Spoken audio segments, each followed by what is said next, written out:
And Dr. Gordon Macdonald is CEO of Care Not Killing, an alliance that works to ensure the existing laws against euthanasia and assisted suicide are not weakened or repealed.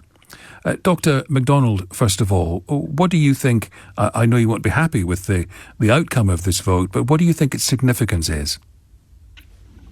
We're disappointed that the BMA opted by a very, very slim majority. I think it was only 4 votes, actually, the majority, to adopt a position of neutrality.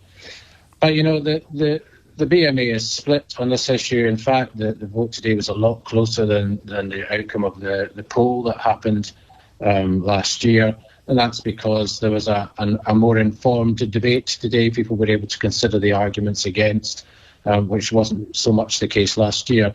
And what we find is that when people consider the arguments against, that most people change their mind and come down on our side of the argument. And that's what we've seen in Parliament, it's what we've seen in the Scottish Parliament, and that's what I think we saw today at the BMA ARM as well, that a significant number of people thought that it's just not safe to change the law and we shouldn't do so.